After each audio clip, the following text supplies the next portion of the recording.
Since the beginning, and I'm talking about the experience of Sal, of course, we never thought that the precarious workers of the cognitive era could organize themselves exclusively through old unionist forms.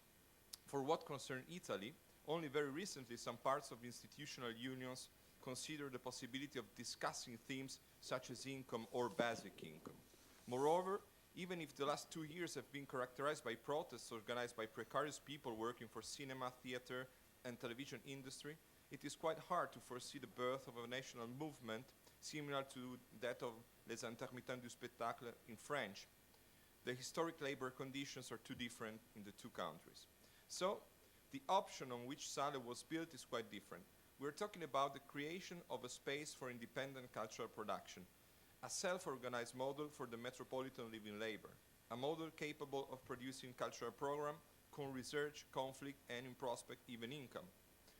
So, grounding ourselves both on some attempts of Venetian research that we did and on an article by Andrew Ross that focuses on a wider scale, it emerged how the fragmentation of the technical composition, and I mean the capitalistic organization of the living labor, is the obstacle to overcome in order to give birth to forms of common action within the culture factor.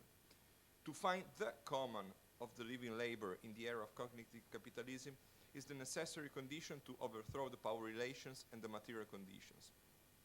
And after all, this is really the point constantly denied by the institutional art economy discourse, if you think. Sale then also answers the need of rescuing from art economists the mantra about the power of art to change the way people look at the world.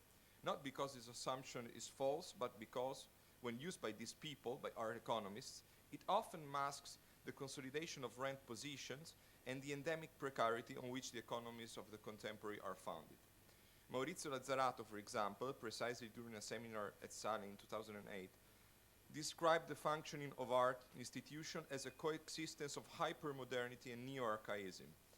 And it's exactly that capacity of keeping together innovative discourses about the formation of subjectivities and, at the same time, the ancient distribution of roles and functions that defines the battlefield of the culture factor.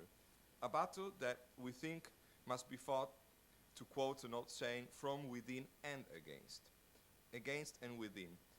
And Sale is surely within, starting from its geographical position in the city. It was the first art space to open in that Stecca del Contemporaneo, where just a few months later new foundations and museums were opened.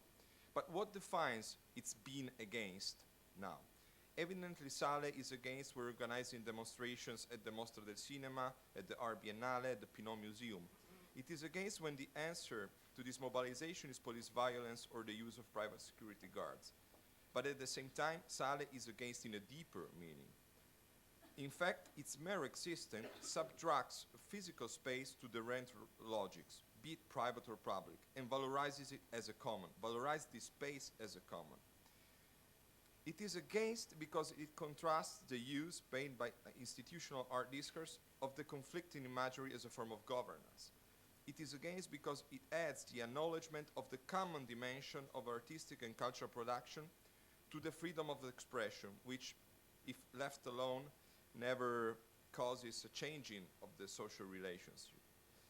And it is clear that this type of opposition to the culture factory logic, it is immediately propositional, because it comes out as a program of exhibitions, seminars, events, and publication.